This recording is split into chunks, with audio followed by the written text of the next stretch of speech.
here way back 2004 up to 2024. I've witnessed impeachment proceedings against presidents, one ombudsman, one chief justice. Pero wala pa po akong narinig na pag-uusap tungkol sa sufficiency in grounds. Ang naririnig ko lang lagi, sufficiency in form and substance. Ngayon ko lang po yata narinig itong bago na rule na ito, sufficiency in grounds. Could you please clarify me on For the this? satisfaction of the Honorable Marcoleta, please allow the chair to read Section 7 of the Rules of Impeachment of the House of Representatives adopted by the 20th Congress of the Philippines. Section 7, Submission of Evidence and Memoranda. After receipt of the pleadings, affidavit and counter-affidavits, and relevant documents provided for in Section 6, or the expiration of the time within which they may be filed, the committee shall determine whether the complaint alleges sufficient grounds for impeachment. That is for the satisfaction of the Honorable Marcoleta. May I know, Madam Chair, when the rules were promulgated? This not has furnished a been the copy. rules of impeachment of the 19th Congress, which the 20th Congress adopted.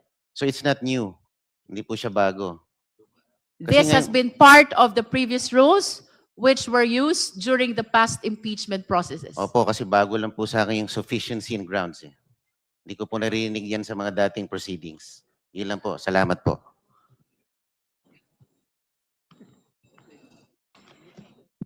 There are no other manifestations on the third impeachment complaint, then we are calling the endorser of the fourth impeachment complaint to manifest their position on the sufficiency in ground. Madam Chair, The Honorable Deputy Speaker Paulo Ortega. together with my co-endorser, the Honorable Bienvenido Abante, batay naman po sa ating manifestation at waiver po na pinadala, nakikita naman po natin na wala pong direktang mga sagot at puro general allegations, general po na denials lang po yung sagot at kahit anumang kasunod dito o dagdag ay magkukos lang po ng further delay. So I submit, Madam Chair. Thank you. We've heard the position of the endorser of Cabrera et al. Complaint. The floor is now open for manifestation of the justice members on the sufficiency in ground of the fourth impeachment complaint. Madam Chair. The Honorable Ridon. Na-deliberate na po previously yung ilan po sa mga punto on due process and yung pong kawalan po ng ultimate facts, supposedly. Yan po yung posisyon ng answer ad cautelam ng atin pong pangalawang Pangulo. Hindi ko na po yun uulitin dahil clearly no due process violations had been done against the Vice President. This is precisely her opportunity through this answer to undertake all of these due process mechanisms. Pero she did not avail of it and had in fact submitted what we deem as a non-answer. So yun po yung una on due process. Secondly, on ultimate facts, yung pong mga kasama natin kanina, binanggit na ho nila na hindi ho totoo na wala pong pagbanggit ng ultimate facts on confidential funds, on the death threats against the President, the First Lady, and the former House Speaker.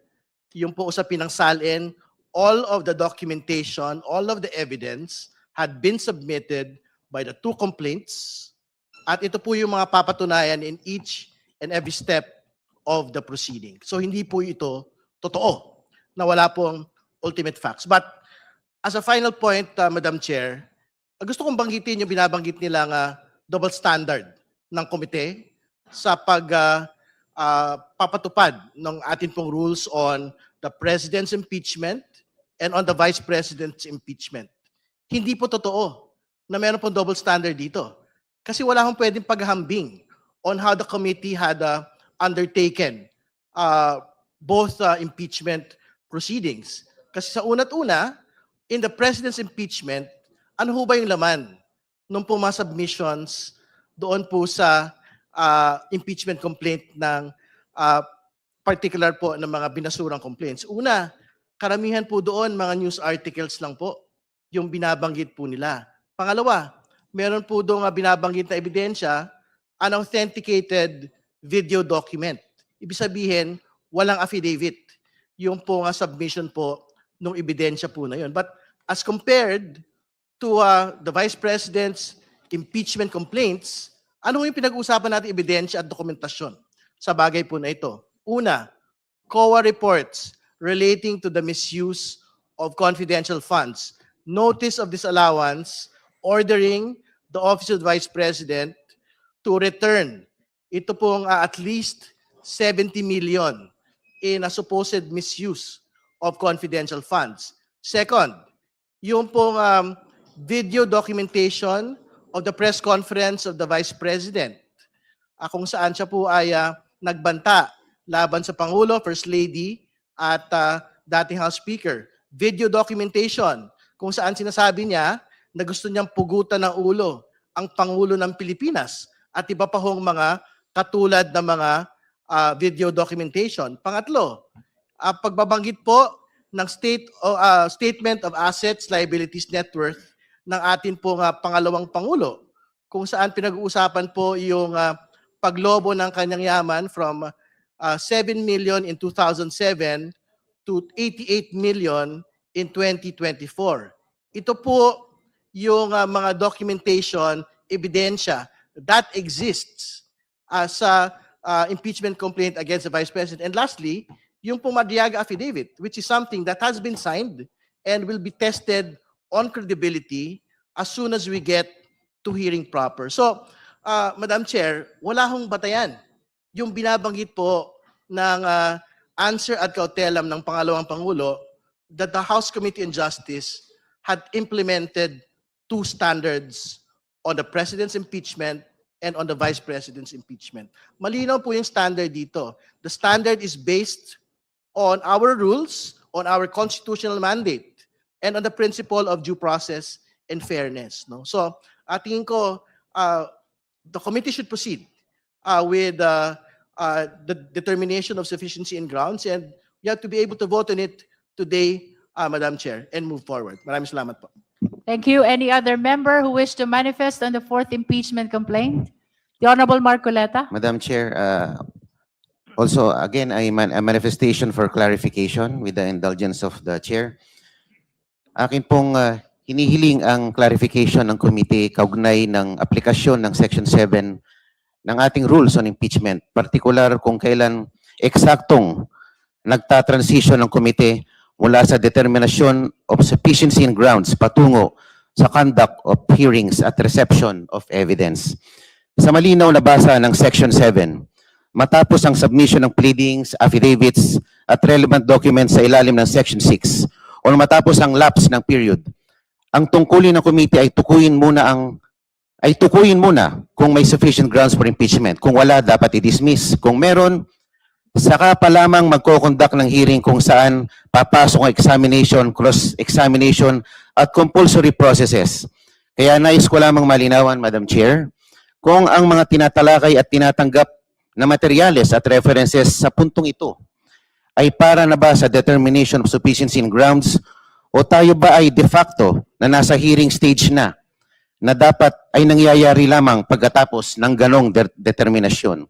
Ang paglilinaw na ito ay mahalaga upang matiyak na ang ating proseso ay nananatiling tapat sa ating sariling rules at upang maiwasan ng anumang persepsyon na ang komite ay lumalampas o naghahalo ng mga yugto ng proceedings na malino na pinaghiwalay ng ating rules on impeachment. Maraming salamat po, Madam Chair. To reiterate, Honorable Marcoleta, the chair has been stating that we are on the third step. That is the determination of sufficiency in ground. So all these proceedings are towards determining whether or not sufficient ground exists to be able to proceed to this impeachment proceeding. It is only after the declaration of whether or not there is sufficient ground that we may be able to proceed to hearing proper. During the hearing proper, both the complainant and the respondent will be given opportunity to present their witnesses and their evidence. Madam, di po dapat we should have determined the sufficiency in ground before we voted for sufficiency in form and substance. Kasi we already I wish voted to- for that. I wish to direct the Honorable Marcoleta to the rules of impeachment, Secretariat. Perhaps we need to provide him a copy of the rules. Again, the proceeding before the Justice Committee, Honorable Marcoleta, is summarized into 5. And you can confirm this from the rules of impeachment adopted by the 20th Congress. 1 is form, 2 is substance, 3 is ground, 4th is hearing proper, and 5th is the determination of probable cause. After that, we go to the plenary. Kindly look into the copy of the rules of impeachment, because everything that I am saying is strictly consistent with the provision of the rules. I will go check, Madam Chair. Thank you. Madam Chair, I encourage all members, even non-members, no, na sana po basahin po natin yung rules para hindi po tayo nalilito at nang sa ganun po ay maiwasan po natin yung mga tanong na maliwanag naman po sa ating rules, na nakasaad sa rules. Maraming salamat po, Madam Chair. Madam Chair. Madam Chair. The Honorable Ko. Thank you, Madam Chair. Similarly, gaya po ng ating manifestation sa third impeachment complaint, no, paano ba nai-impluwensyahan ng answer or ng sagot ni VP Sara Duterte itong fourth impeachment complaint? Hindi natin masabi dahil wala nga pong sagot na naibigay. No? Pero for the purposes din of the public, no, nakalagay po nga sa rules na merong pong requirement that the committee finds sufficiency in grounds. No? Ano po ba tong mga grounds na maaari nating ilatag at desisyonan, no, para mag-move forward to the next step of the impeachment proceedings sa House Committee on Justice. No? Sa Constitution po, may 6 na grounds, no, na nakalagay. Nandiyan po yung tinatawag nating, may 6 na grounds. No? It is this representation forwarding na sa 6 na nakalagay sa Constitution, VP Sara Duterte is guilty of 5. Mabigat po yun. No? Out of the 6, may 5 batayan to say that guilty po siya. No? Gusto ko lang pong pasadahan, no, bilang appreciation of the body. Una, gaya po ng isinaad natin sa reklamong inendorso ng Makabayan, itinaksil ni VP Sara ang tiwala ng publiko. She betrayed public trust sa pag-abuso niya ng pondo sa mamamayan, sa pangongontrata niya na pumatay, at sa pagsisinungaling niya sa hindi tamang pagdeklara ng kanyang ari-arian sa Statement of Assets and Liabilities o SALN. Para lang pong himayin pa konti, ang pera ng taong bayan na dapat natatamasang benepisyo ng mamamayan ay hindi ginamit ng tama o naiulat man ng maayos ang paggamit nito. May opportunity po sana si VP Sara Duterte to rebut that, but unfortunately in the answer, we don't see it. Hindi lang naman po ito usapin, no, sa kung paano niya na-handle yung confidential and intelligence funds ng Office of the Vice President. Damay din ang pondo ng Department of Education na supposedly nagagamit para sa benepisyo ng kabataan, pero unfortunately ito po ay nagamit para sa katiwalian. Lahat po tayo nagbabayad ng buwis. Paano natin mapagkakatiwalaan na nagagamit ng maayos ang kaban ng bayan kung ang Vice-Presidente ng Pilipinas ay kung saan-saan ginagamit ang perang hiningi niya? Nilabag niya ang tiwala natin na dapat maayos na paggasta ng pera ng bayan. Meron din po na articulation of grounds saying na yung kanyang death threats, no joke, ito po ay bahagi ng pwedeng sufficient ground for the continuation of the impeachment proceedings. In this representation's opinion, ang kanyang ding pangongontrata ng pagpatay ng sino man pangulo man iyan o ordinaryong mamamayan, ay paglabag din sa tiwala ng publiko. Tatak Duterte talaga, like father, like daughter. Pagpapatuloy ng culture of impunity, kung saan tahasang maaari na lang pwedeng sabihin at aaktuhan no, yung gantong klaseng threat to life, no, to Filipino citizens. Ikalawa, ano pa po yung mga ibang mga grounds as provided in the Constitution? Culpable violation of the Constitution. Pagtahasang may paglabag sa Konstitusyon, maaari pong ma-impeach ang isang opisyales. At para sa atin, no, may responsibilidad si VP Sara Duterte, mga public officials, na magsabi ng totoo sa kanyang salin, no, sa kanyang mga iba't ibang summons, sa pagdepensa ng spending, but nonetheless, VP Sara Duterte did not do so. Ikatlo, bribery. Siya po ay nanuhol ng pampublikong opisyal in facilitating covert delivery or distribution of cash to influence official functions. Ikaapat, meron din pong katiwalian at korupsyon, graft or corruption. She caused undue injury to the government by giving unwarranted benefits through irregular disbursements. At meron din pong, lastly, no, other high crimes na ayon sa batas ay mga gawain na krimeng kayang maparusahan sa batas na kung kinasuhan siya ay magiging isang quote-unquote official unworthy to remain in office. Dapat grabe ang bigat ng naging kasalanan na tinamaan mismo ang maayos na paggana ng gobyerno. At pasok po ang kabuuan ng ginawa ni VP Sara Duterte under this definition. No? Samantala, ang representasyon na ito ay ay critical din, no, sa mga argumento na quote-unquote destabilization or sedition. May arguments na nag-articulate na ang kanyang mga naging salita or ang pagpunta sa peace rally even ay nagko-constitute nito.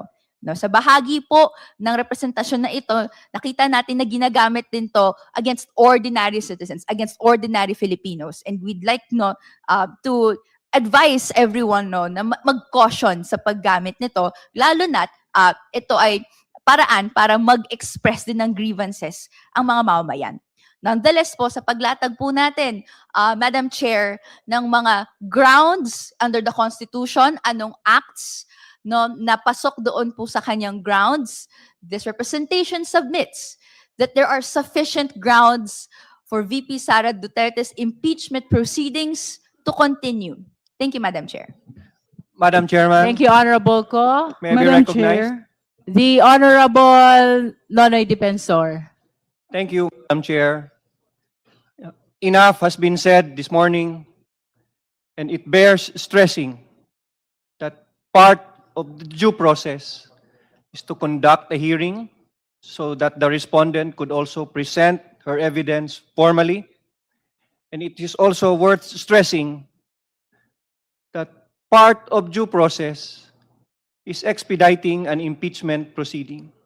Dapat po mabilis ang isang impeachment process kasi kung walang kasalanan si Vice President Sara Duterte, dapat ma-dismiss na ito at hindi na siya maaabala at makabalik na tayo sa ating trabaho. At dapat mapabilis din dahil kung may kasalanan ang isang respondent, ay dapat mapatrial na ito para madesisyonan ng Senado kung manatili man siya o matanggal sa pwesto. Therefore, Madam Chairman, may I encourage the members of this committee that we proceed with the next step of the chairman in our agenda so we can fruitfully end this day, and whether or not we proceed with the conduct of a hearing, we will determine it as soon as possible. Thank you. Honorable Defensor, would you like to move that we proceed to voting? Madam Chair, I move that we decide to declare the third impeachment complaint as having sufficient grounds to conduct a hearing. Is there any second? Second. Second, Madam Is Chair. there any objection? Madam Chair. Hearing none. Madam Chair, Are you objecting, Honorable I Rodriguez? am bringing out Section 7.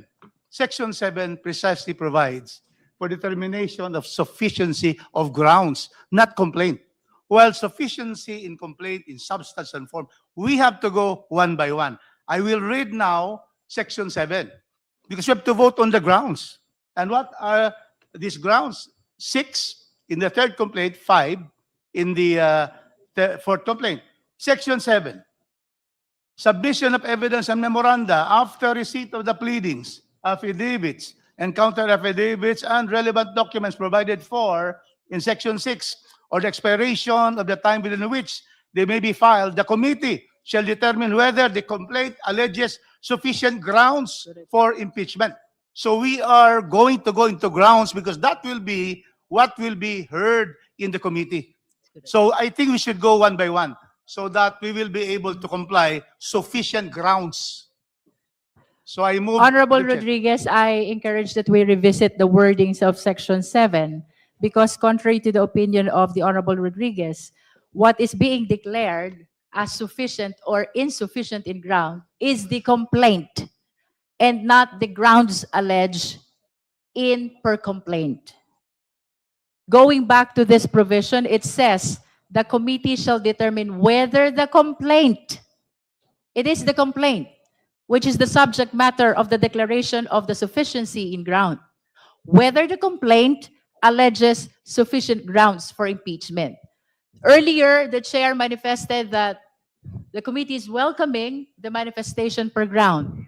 But indeed, if we go back to the provision of the rules, the declaration has to be on the entire impeachment complaint. Madam Chairman, may The I, Honorable Defensor, may there I- is a pending motion. May I reiterate or amend my motion? I move to declare that the third impeachment complaint has sufficient ground or grounds to conduct a hearing by this committee.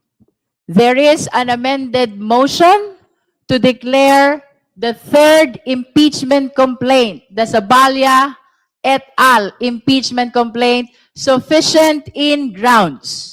Do I hear a second? Second, Madam Chair. Is there any objection? Hearing none, the motion is approved. The chair declares the third impeachment complaint sufficient in ground.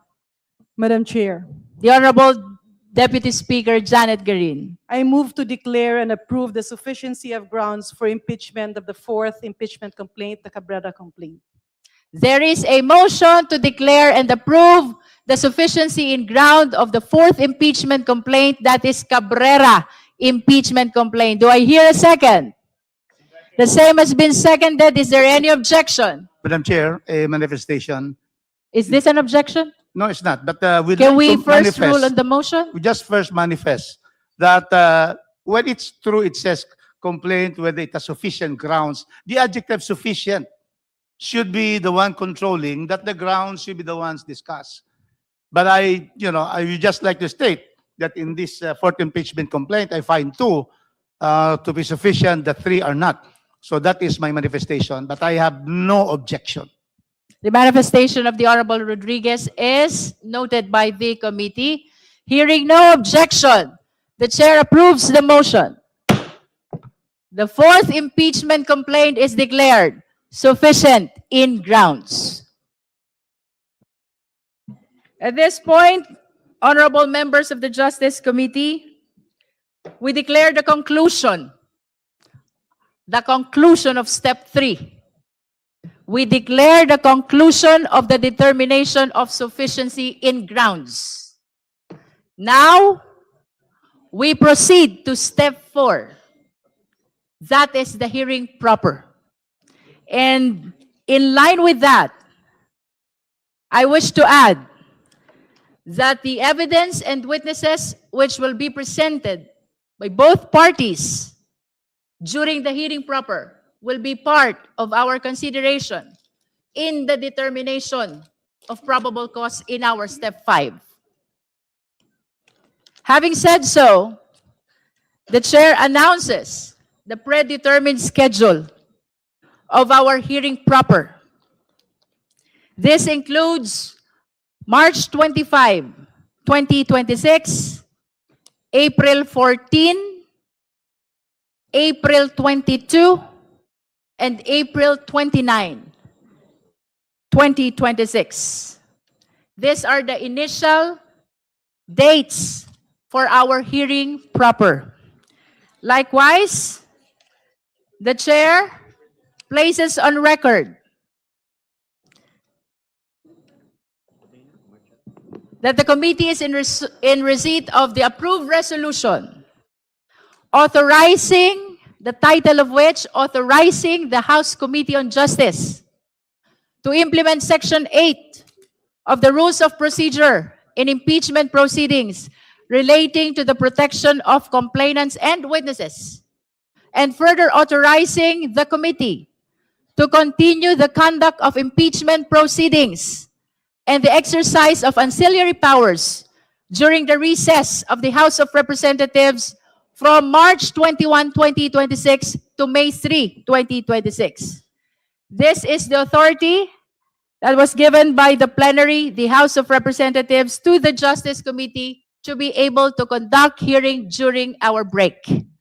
That explains the predetermined schedule for our hearing proper. In addition,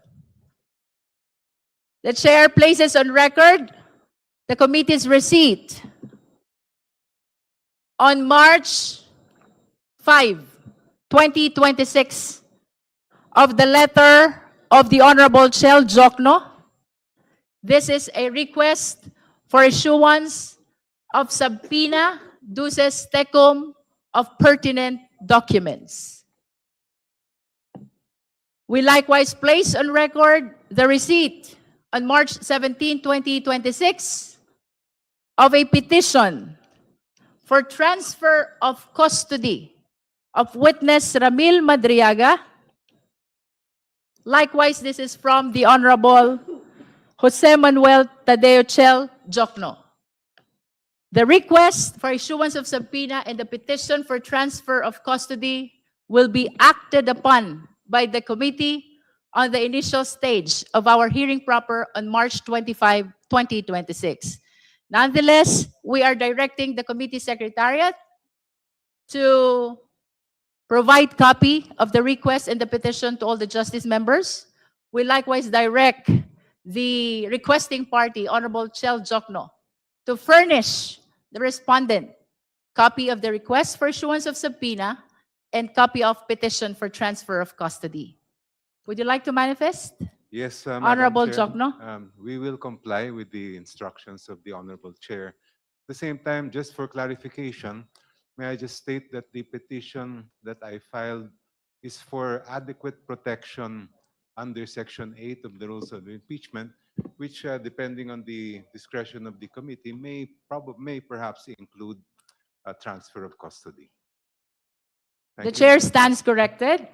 Kindly reflect the correction that was manifested by the Honorable Jokno. If there are no other matters which the member wish to raise, the chair is ready to hear the necessary motion. Madam Chair, move to adjourn. There's a motion to adjourn. The same has been seconded. There is no objection.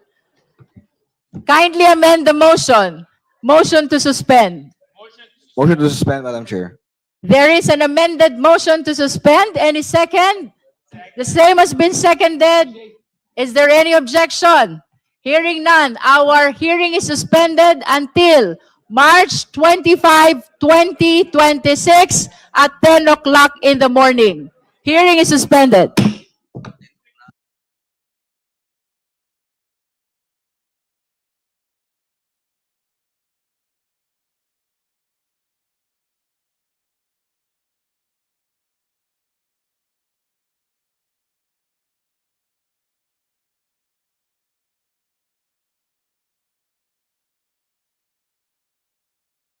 Balitang matatotoanan, balitang mapagkakatiwalaan, balitang may paggagamitan. Skip the scroll and stream at every 36 news.